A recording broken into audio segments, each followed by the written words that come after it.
you may not have had full opportunity to explain what happened the day of your hospital visit to Attorney General Ashcroft. So if you would, please finish your description of those events so we can all understand just what happened there.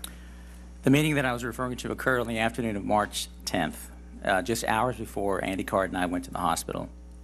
And the purpose of that meeting was to advise the Gang of Eight, the leadership of the Congress, that Mr. Comey had informed us that he would not approve the continuation of a very important intelligence activity, despite the fact that the department had repeatedly approved those activities over a period of over 2 years.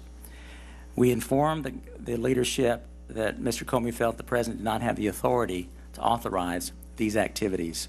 And we were there asking for help, to ask for emergency legislation. Was Mr. Comey there during those 2 years? Mr. Comey, he was not there during the entire time, no, sir. For how much of that time?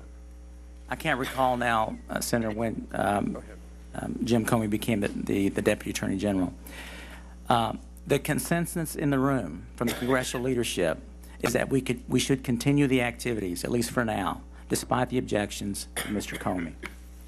There was also consensus that it would be very, very difficult to obtain legislation without compromising this program, but that we should look for a way ahead.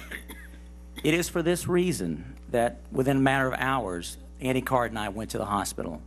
We felt it important that the Attorney General knew about the views and the recommendations of the congressional leadership, that as a former member of Congress and as someone who had authorized these activities for over 2 years, that it might be important for him to hear this information. That was the reason that Mr. Card and I went to the hospital. Obviously, we were concerned about the condition of General Ashcroft. We obviously knew he had been ill and had surgery, and we never had any intent to ask anything of him if we did not feel that he was competent.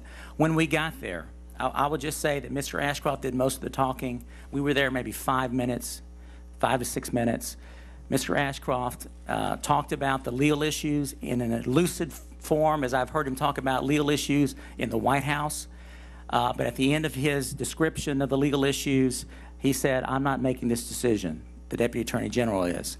And so Andy Card and I thanked him. We told him that we would continue working with the Deputy Attorney General, and we left. And so I just wanted to put it in context for this committee and the American people why Mr. Card and I went. It's because we had an emergency meeting in the White House Situation Room where the congressional leadership had told us, continue going forward with this very important intelligence activity. I might also add... That was the Gang of Eight, you're saying? Pardon me? That was the Gang of Eight. This was the Gang of Eight. The leaders in the House, the 2 leaders in the Senate, the 2 leaders of the Intelligence Committee in the House, and 2 leaders of the Intelligence Committee in the Senate, right? That is correct. I might also add... Democrats and Republicans? Democrats and Republicans. I might also add that the urgency is that the authorities in question were set to expire the very next day. Right. And the President believed this was a very important activity, as did the congressional leadership. In fact, the very next morning, we had the Madrid bombings. And so that puts into perspective the context of the environment that we were operating under. These are the reasons why we went to the hospital on the evening of March 10th. Trust you.